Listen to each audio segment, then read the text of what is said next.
Bismillahirrahmanirrahim. Assalamu alaikum dear students. How are you? I hope you will be fine. Think new syllabus mathematics book 2 और आज हम discuss कर रहे हैं exercise 6C के अंदर क्वेश्चन नंबर 4 एंड ऑनवर्ड्स। तो वीडियो एंड तक देखिएगा। हमने क्वेश्चन नंबर 1 से लेके 3 तक पहले ही डिस्कस कर लिया है। आज हम करेंगे क्वेश्चन नंबर 4 जो प्रॉपर्टी टैक्स से रिलेटेड है। तो हमने जो लास्ट क्वेश्चन किया था क्वेश्चन नंबर 3, उसके अंदर हमारे पास 4 डिफरेंट फिगर्स थी। उसके अंदर भी हमने प्रॉपर्टी टैक्स को डिटेल के साथ डिस्कस किया था। तो अगर अभी तक आपने वो वीडियो नहीं देखी है तो पहले आप वो वीडियो देख लें ताकि आपको आइडिया हो जाए कि प्रॉपर्टी टैक्स के क्वेश्चंस को हमने किस तरह से सॉल्व करना है। तो स्टार्ट करते हैं क्वेश्चन नंबर 4। तो यहाँ पर हमसे कह रहे हैं property tax is a tax on land, houses, flats और buildings which is computed as follows. Last video के अंदर हमने इनकम टैक्स को डिस्कस किया था। ये प्रॉपर्टी टैक्स बहुत सारे डिफरेंट कमोडिटीज़ के ऊपर आपके ऊपर डिफरेंट टैक्स लगाए जाते हैं। ठीक है, इनकम टैक्स आपकी सैलरी के ऊपर लगता है। प्रॉपर्टी टैक्स आपकी बता रहे हैं किस किस चीज़ पर लगता है, यानी वो लैंड, वो एसेट्स आप जो ख़रीदते हैं, यानी जिसमें आपका लैंड शामिल है, आपके हाउसेस, आपके फ्लैट्स, बिल्डिंग्स, इन सब चीज़ों पर आपको एक प्रॉपर्टी टैक्स देना पड़ता है। और उसकी कैलकुलेशंस किस तरह से होती है, तो आपने यहाँ पर जो भी आपके पास जितनी भी प्रॉपर्टी है जिसके अंदर लैंड, हाउसेस, ये सारी चीज़ें, इनकी आपने एक एनुअल वैल्यू कैलकुलेट करनी है। ठीक है, और जो भी उसकी एनुअल वैल्यू होगी यानी पूरे साल पर उसकी जो वैल्यू होगी उसके ऊपर आपने टैक्स रेट को अप्लाई कर देना है। तो यहाँ पर आपसे कहने where the annual value of a property is the estimated amount of money the owner will get if he or she rents out the property for a year. तो अब ये कैसे कैलकुलेट की जाती है, तो ये एक एस्टिमेटेड जो है वो वैल्यू निकलवाई जाती है कि यानी अगर आज आप अपनी जो प्रॉपर्टी है उसको सेल करने के लिए जाएँ तो आपको कितना अमाउंट इस प्रॉपर्टी के ऊपर मिलेगा। तो ये वो एनुअल वैल्यू होती है और इसके ऊपर आपको टैक्स रेट जो भी प्रॉपर्टी टैक्स के ऊपर अप्लाई किया जाता है वो आप यहाँ पर उसके अकॉर्डिंग अपना प्रॉपर्टी टैक्स पे करते हैं। ठीक है, given that the annual value of a flat is PKR 938,952, एक प्रॉपर्टी की वैल्यू आपको बताई हुई and the tax rate is 25% per annum. ये पर एनम का मतलब होता है सालाना, पर ईयर। तो पूरे साल के ऊपर उसके ऊपर 25% का अगर टैक्स रेट है। Find the property tax payable for 6 months, तो आधे साल के लिए 6 मंथ्स के लिए क्या होगा, तो हम क्या करेंगे, सीधा सा सबसे पहले हम टैक्स पेबल कैलकुलेट करेंगे।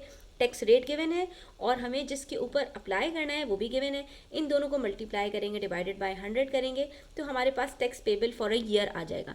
लेकिन ये तो है हमारे पास एनुअल टैक्स पेबल है और हमें अगर 6 मंथ्स का करना है तो हम क्या करेंगे, इसको डिवाइडेड बाय 2 कर देंगे, क्योंकि एक साल में 6 महीने आधे साल को कहते हैं ना। ठीक है, हाफ ईयर को 6 मंथ्स कहा जाता है। अच्छा बच्चों, अब थोड़ा सा ना आप चीज़ों को अपग्रेड करने की कोशिश करो कि एक तो ये कि 25% को जब भी आपको कैलकुलेट करना हो, परसेंटेज किसी भी चीज़ की गिवन हो और आपको वैल्यू निकालनी हो, अमाउंट कैलकुलेट करना हो, तो आप उसको डिवाइडेड बाय 100 कर दिया करें। तो 25% आपके पास एक्चुअली क्या होगा, 0.25। ठीक है, तो आपने 0.25 को जैसे ही मल्टीप्लाई करेंगे तो आपके पास पर ईयर का टैक्स आ जाएगा। अच्छा, 0.25 को अगर हम फ्रैक्शन में कन्वर्ट करें तो इसका मतलब होता है 1/4। जैसे 0.5 को हम कन्वर्ट करें फ्रैक्शन में तो उसका मतलब होता है हाफ। ठीक है, तो 0.25 का मतलब होता है 1/4, यानी किसी भी चीज़ को 4 से डिवाइड कर दो तो आपका आंसर वही आएगा जो किसी भी चीज़ को 0.25 से मल्टीप्लाई कर दो।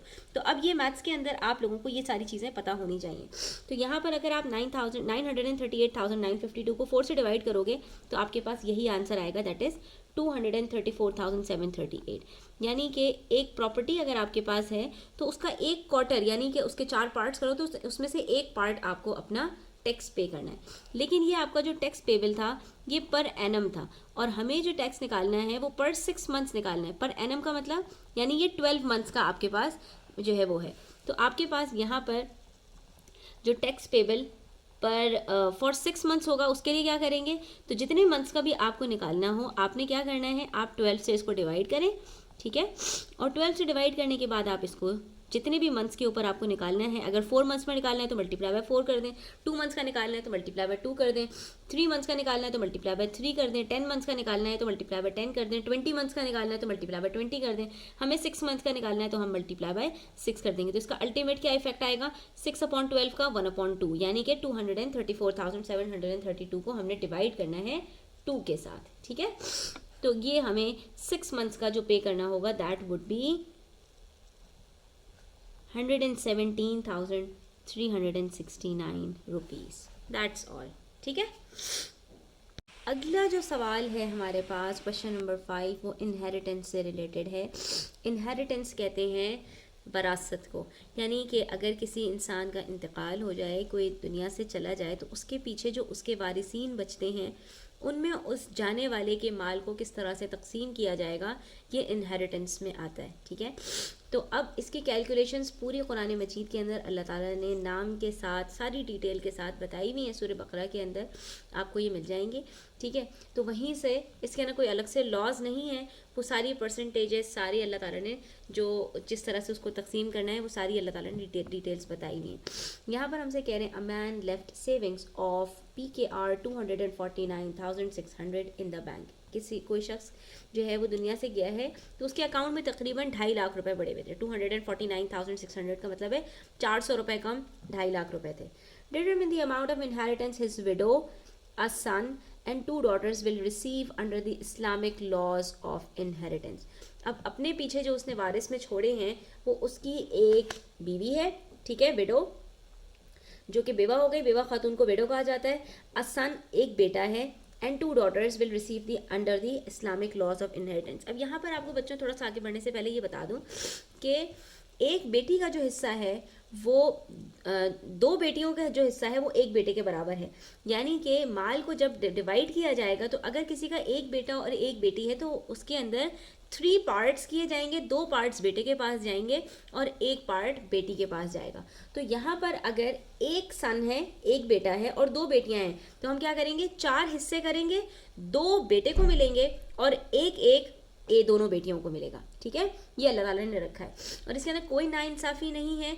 अल्लाह ताला ने मर्द के ऊपर ज़्यादा जिम्मेदारियां डाली हैं, इसीलिए मर्द का अल्लाह ताला ने यहाँ पर हिस्सा भी ज़्यादा रखा है। लेकिन औरत को कहीं पर भी अल्लाह ताला ने पीछे नहीं रखा, क्योंकि औरत को कमाना नहीं है और उसको इन चीज़ों की फ़िक्र नहीं है, उसको घर नहीं चलाना, तो अल्लाह ताला ने इस तरह से दोनों को बैलेंस किया है।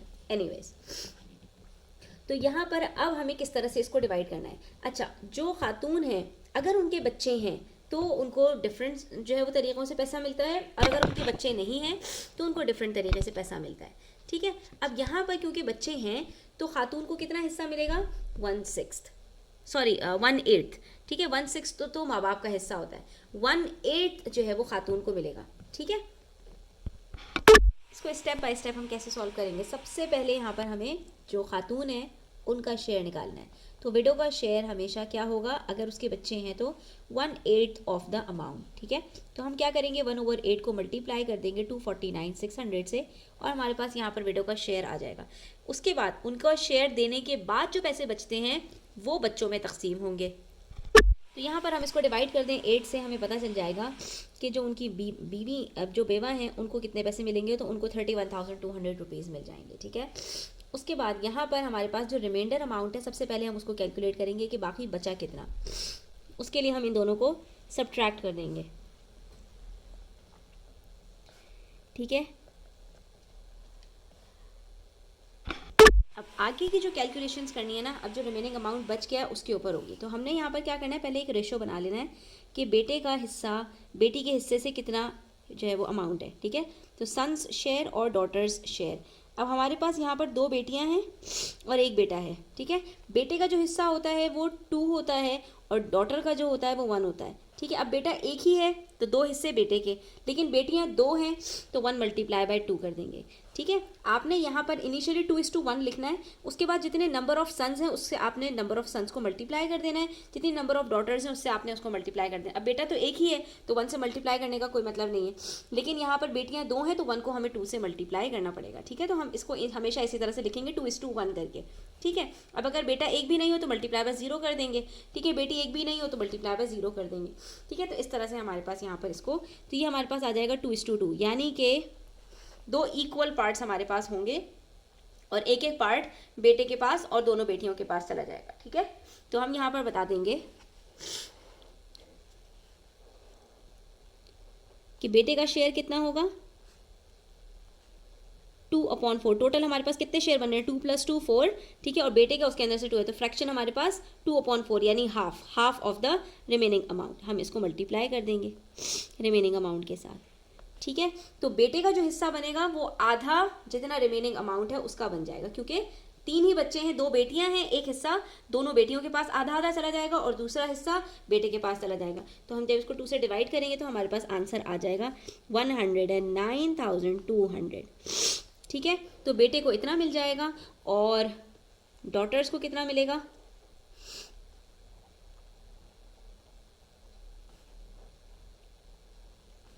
इसका भी आधा। ठीक है, हर डॉटर का शेयर कितना होगा? इसका भी आधा।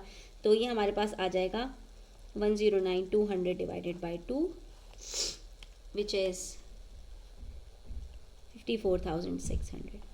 यानी कि एक बेटी को 54,600 मिलेगा, दूसरी बेटी को भी 54,600 मिलेगा, बेटे को 109,200 मिलेगा और जो बीवी है उसको मिल जाएगा 31,200। ठीक है, तो इस तरह से ये पूरा माल तकसीम हो जाएगा अपने वारिसीन में। तो जब भी इनहेरिटेंस का क्वेश्चन आएगा उसके अंदर आपको इसी तरह से उसको डिवाइड करना होगा। इस तरह के मजीद क्वेश्चन सॉल्व करेंगे लेकिन इंशाल्लाह नेक्स्ट वीडियो में। तब तक अपना ख्याल रखें। चैनल पर नए हैं तो सब्सक्राइब करते जाएं। वीडियो अच्छी लगी हो तो लाइक करें, अपने फ्रेंड्स के साथ ज़रूर शेयर करें। टेक केयर, अल्लाह हाफ़िज़।